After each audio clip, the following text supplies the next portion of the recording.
नवरात्रि के दिनों में दुर्गा सप्तशती के सभी अध्याय अवश्य पढ़ना या सुनना चाहिए, जिससे मां की कृपा सदैव बनी रहती है। आज मैं आपके लिए दुर्गा सप्तशती का 10वां और 11वां अध्याय लेकर आया हूं। तो चलिए सुनते हैं दुर्गा सप्तशती का 10वां और 11वां अध्याय। 10वां अध्याय। ऋषि कहते हैं, हे राजन, अपने प्राणों के समान प्यारे भाई निशुंभ को मारा गया देख तथा सारी सेना का संहार होता जान शुंभ ने कुपित होकर कहा, दुष्ट दुर्गे, तू बल के अभिमान में आकर झूठ मूठ का घमंड न दिखा। तू बड़ी माननी बनी हुई है, किंतु दूसरी स्त्रियों के बल का सहारा लेकर लड़ती है। देवी बोली, ओ दुष्ट, मैं अकेली ही हूं। इस संसार में मेरे सिवा दूसरी कौन है? देख, ये मेरी ही विभूतियां हैं, अतः मुझ में ही प्रवेश कर रही हैं। तदंतर ब्राह्मणी आदि समस्त देवियां अंबिका देवी के शरीर में लीन हो गई। उस समय केवल अंबिका देवी ही रह गई। देवी बोली, मैं अपनी ऐश्वर्य शक्ति से अनेक रूपों में यहां उपस्थित हुई थी। उन सब रूपों को मैंने समेट लिया। अब अकेली ही युद्ध में खड़ी हूं, तुम भी स्थिर हो जाओ। ऋषि कहते हैं, तदंतर देवी और शुंभ दोनों में सब देवताओं तथा दानवों के देखते देखते भयंकर युद्ध छिड़ गया। बाणों की वर्षा तथा तीखे शस्त्रों एवं दारुण अस्त्रों के प्रभाव के कारण उन दोनों का युद्ध सब लोगों के लिए बड़ा भयानक प्रतीत हुआ। उस समय अंबिका देवी ने जो सैकड़ों दिव्य अस्त्र छोड़े, उन्हें दैत्यराज शुंभ ने उनके निवारक अस्त्रों द्वारा काट डाला। इसी प्रकार शुंभ ने भी जो दिव्य अस्त्र चलाए, उन्हें परमेश्वरी ने भयंकर हुंकार शब्द के उच्चारण मात्र से ही खिलवाड़ में ही नष्ट कर डाला। तब उस असुर ने सैकड़ों बाणों से देवी को आच्छादित कर दिया। यह देख क्रोध में भरी हुई उन देवी ने भी बाण मारकर उसका धनुष काट डाला। धनुष कट जाने पर भी दैत्य ने शक्ति हाथ में ले लिया, किंतु देवी ने चक्र से उसके हाथ की शक्ति भी काट गिराया। तत्पश्चात दैत्यों के स्वामी शुंभ ने चांद वाली चमकती हुई ढाल और तलवार हाथ में ले उस समय देवी पर धावा किया। उसके आते ही चंडिका ने अपने धनुष से छोड़े हुए तीखे बाणों द्वारा उसकी सूर्य किरणों के समान उज्जवल ढाल और तलवार को तुरंत काट गिराया। फिर उस दैत्य के घोड़े और सारथी मारे गए। धनुष तो पहले ही कट चुका था। अब उसने अंबिका को मारने के लिए उद्यत हो भयंकर मुदगर हाथ में ले लिया। उसे आते देख देवी ने अपने तीक्ष्ण बाणों से उसका मुदगर भी काट डाला। इस पर भी वह असुर मुक्का तान कर बड़े वेग से देवी की ओर झपटा। उस दैत्यराज ने देवी की छाती में मुक्का मारा। तब उन देवी ने भी उसकी छाती में एक चाटा जड़ दिया। देवी का थप्पड़ खाकर दैत्यराज शुंभ पृथ्वी पर गिर पड़ा, किंतु पुनः सहसा पूर्ववत उठकर खड़ा हो गया। फिर वह उछला और देवी को ऊपर ले जाकर आकाश में खड़ा हो गया। तब चंडिका आकाश में भी बिना किसी आधार के ही शुंभ के साथ युद्ध करने लगी। उस समय दैत्य और चंडिका आकाश में एक दूसरे से लड़ने लगे। उनका वह युद्ध पहले सिद्ध और मुनियों को विस्मय में डालने वाला हुआ। फिर अंबिका ने शुंभ के साथ बहुत देर तक युद्ध करने के पश्चात उसे उठाकर घुमाया और पृथ्वी पर पटक दिया।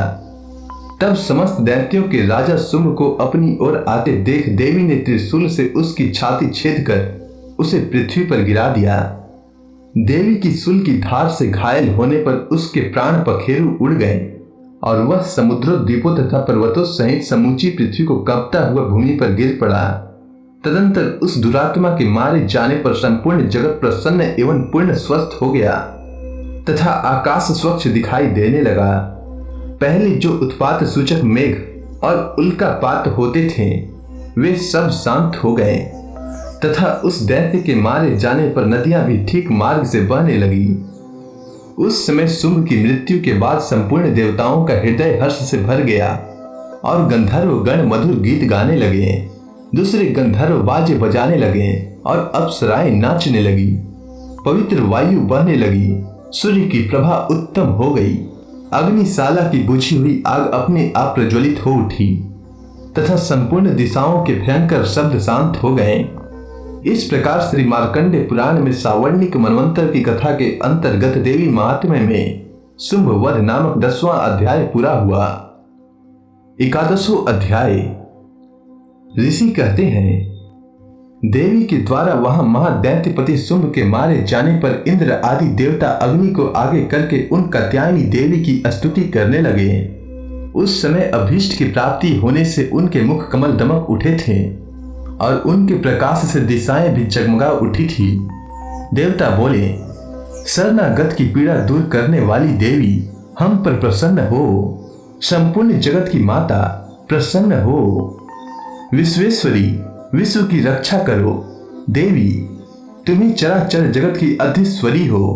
तुम इस जगत का एकमात्र आधार हो, क्योंकि पृथ्वी रूप में तुम्हारी ही स्थिति है। देवी, तुम ही जल स्वरूप में स्थित होकर संपूर्ण जगत को तृप्त करती हो। तुम अनंत बल संपन्न वैष्णवी शक्ति हो। इस विश्व की कल्याण भूता परा माया हो। देवी, तुमने इस समस्त जगत को मोहित कर रखा है। तुम ही प्रसन्न होने पर पृथ्वी पर मोक्ष की प्राप्ति कराती हो। हे देवी, संपूर्ण विद्याएं तुम्हारे ही भिन्न भिन्न स्वरूप हैं।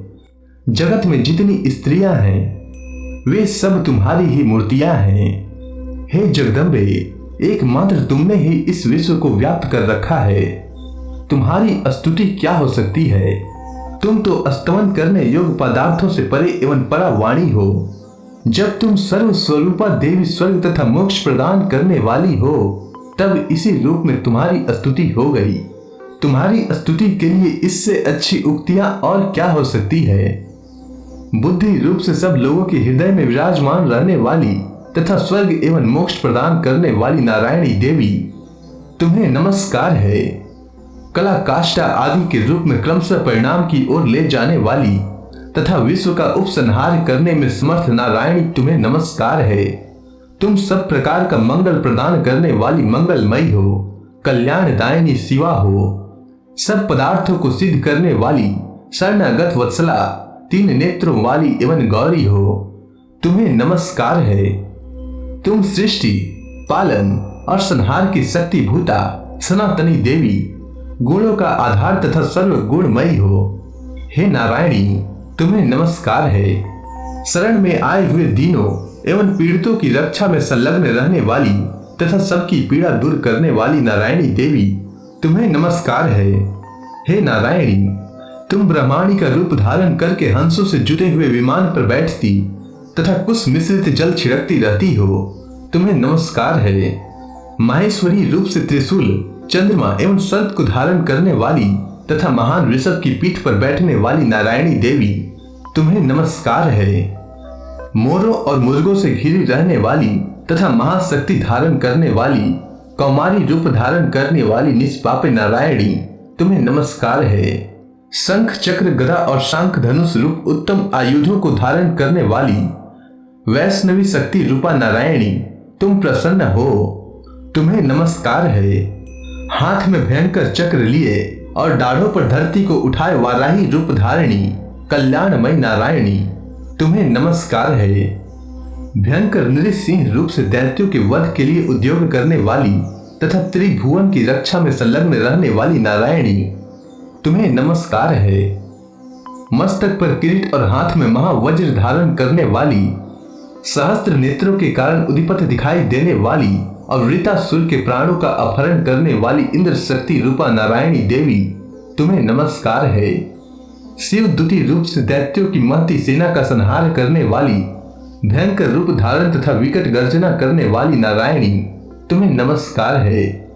दाढ़ों के कारण विकराल मुख वाली मुंड माला से विभूषित मुंड मर्दनी चामुंडा रूपा नारायणी, तुम्हें नमस्कार है।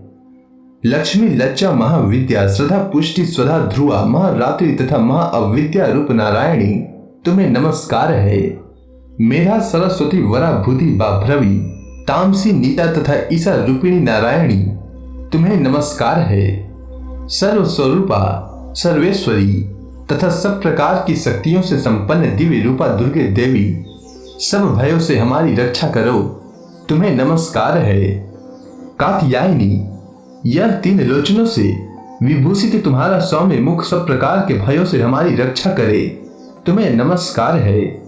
भद्रकाली, ज्वालाओं के कारण विकराल प्रतीत होने वाला, अत्यंत भयंकर और समस्त असुरों का संहार करने वाला तुम्हारा त्रिशूल भय से हमें बचाए, तुम्हें नमस्कार है।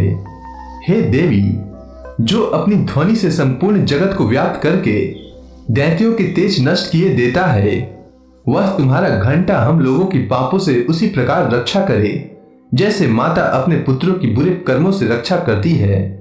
हे चंडिके, तुम्हारे हाथों में सुशोभित खंग, जो असुरों के रक्त और चर्बी से चर्चित है, हमारा मंगल करे, हम तुम्हें नमस्कार करते हैं। हे देवी, तुम प्रसन्न होने पर सब रोगों को नष्ट कर देती हो और कुपित होने पर मनोवांछित सभी कामनाओं का नाश कर देती हो।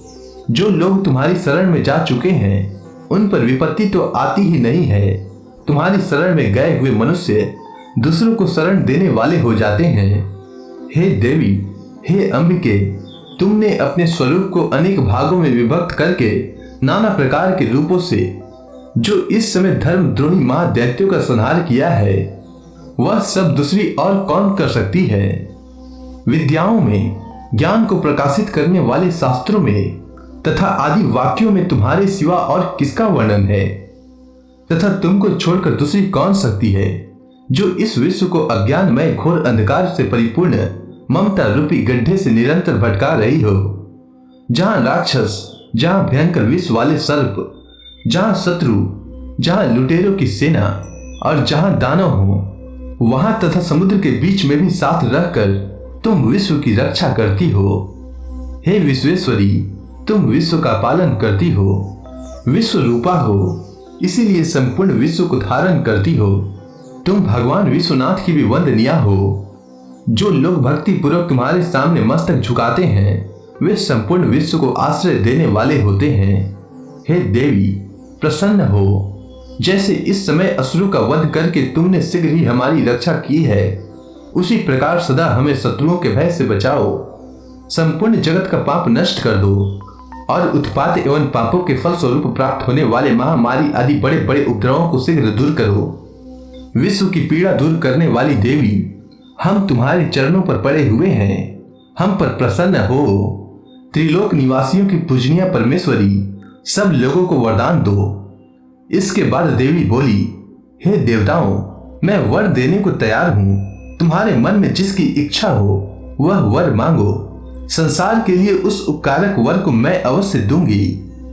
देवता बोले, हे सर्वेश्वरी, तुम इसी प्रकार तीनों लोकों की समस्त बाधाओं को शांत करो और हमारे शत्रुओं का नाश करती रहो। देवी बोली, देवताओं, वैवस्वत मनवंतर के 28वें युग में शुंभ और निशुंभ नाम के 2 अन्य महादैत्य उत्पन्न होंगे। तब मैं नंद गोप के घर में उनकी पत्नी यशोदा के गर्भ से अवतीर्ण हो विंध्याचल में जाकर रहूंगी और उक्त दोनों असुरों का नाश करूंगी। फिर अत्यंत भयंकर रूप से पृथ्वी पर अवतार ले मैं वैप्रचित नाम वाले दैत्यों का वध करूंगी। उन भयंकर महादैत्यों को भक्षण करते समय मेरे दांत अनार के फूल की भांति लाल हो जाएंगे। तब स्वर्ग में देवता और मृत्यु लोक में मनुष्य सदा मेरी स्तुति करते हुए मुझे रक्तदंतिका कहेंगे। फिर जब पृथ्वी पर 100 वर्षों के लिए वर्षा रुक जाएगी और पानी का अभाव हो जाएगा, उस समय मुनियों के स्तवन करने पर मैं पृथ्वी पर अयोनिजा रूप में प्रकट हो जाऊंगी और 100 नेत्रों से मुनियों को देखूंगी।